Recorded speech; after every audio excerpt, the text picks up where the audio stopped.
Hai teman-teman, kembali bersama channel Belajar Kimia.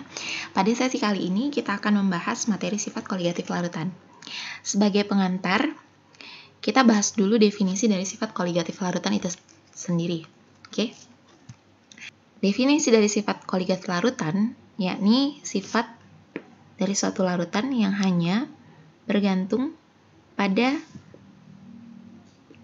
jumlah zat terlarut dan tidak dipengaruhi oleh jenis zat terlarutnya. Berarti di sini yang akan kita kaji adalah tentang jumlah zat terlarutnya, yakni konsentrasinya, dan apa saja sifat dari sifat koligatif larutan.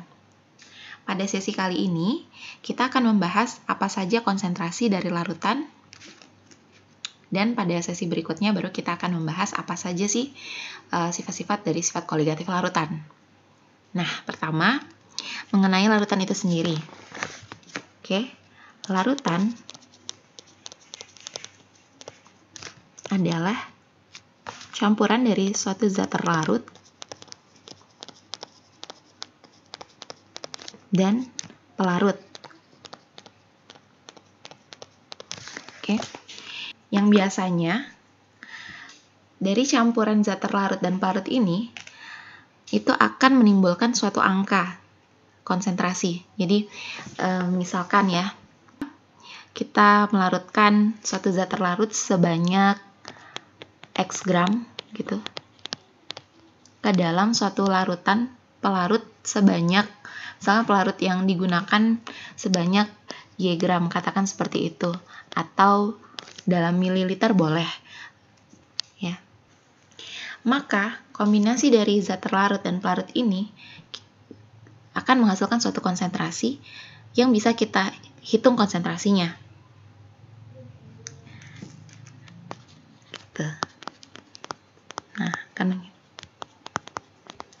Nah, pada sesi kali ini kita akan membahas besaran-besaran konsentrasi yang ada pada larutan. Seperti itu. Karena konsentrasi ini sangat berpengaruh pada sifat koligatif larutan itu sendiri, yang nanti akan kita bahas pada sesi berikutnya. Dalam stoikiometri itu ada 4 besaran yang menyatakan konsentrasi larutan. Yang pertama itu molaritas, kemudian molalitas, dan fraksi mol, dan ada satu lagi itu normalitas. Namun untuk sifat koligatif larutan, untuk normalitas itu tidak kita bahas. Kita tidak menggunakan normalitas. Hanya molaritas, molalitas, dan fraksi mol saja. Oke, langsung saja ke molaritas. Untuk molaritas itu disimbolkan dengan M besar, ya. Molaritas merupakan jumlah zat terlarut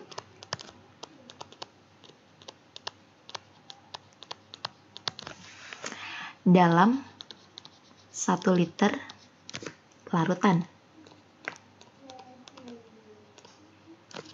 Nah, di kelas 11, mungkin teman-teman masih ingat ya, kita ulas lagi mengenai rumus molaritas itu sendiri, yakni M sama dengan mol dibagi volume dalam satuan liter, di mana mol itu adalah gram dibagi mr.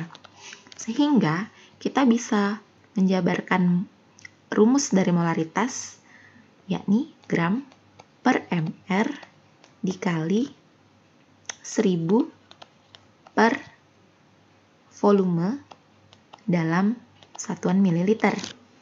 Nah, kita lihat untuk rumus molaritas yang di atas itu sebenarnya sama saja dengan rumus molaritas yang di bawah. Hanya saja untuk rumus molaritas yang di atas ini volumenya dalam satuan liter, sementara volume yang untuk molaritas yang di bawah ini itu menggunakan volume dengan satuan mililiter. Kita buktikan saja ya, bahwasannya rumus molaritas yang di atas itu sama dengan rumus molaritas yang di bawah. Kita misalkan volume yang digunakan untuk melarutkan suatu zat itu sebesar 100 ml. Jadi ada larutan sebanyak 100 ml seperti itu. Maka rumus konsentrasinya adalah N per volume dalam liter ya. Karena ini masih dalam mililiter. Oke. 100 ml itu harus dibagi dengan 1000 untuk mengkonversikan mililiter ke bentuk liter. Sehingga ini akan berubah seperti ini. Molar sama dengan mol, 1000-nya kan naik ke atas ya. 1000 dibagi 100. Nah, 100 ini adalah volume dalam satuan mililiter. Sehingga bisa kita gambarkan lagi, gram per mr dikali 1000 per 100. Nah, ini sama dengan rumus molaritas yang di bawah. Artinya sama saja ya. Langsung saja ke contoh soal yang pertama. Contoh soal yang pertama, diketahui suatu jumlah mol zat A itu sebesar 0,1 mol. Kemudian dilarutkan sampai volumenya menjadi 100 ml. Oke. Maka tentukan berapa konsentrasi dari larutan tersebut. Oke. Langsung saja kita jawab dengan menggunakan rumus molaritas yang di atas ya.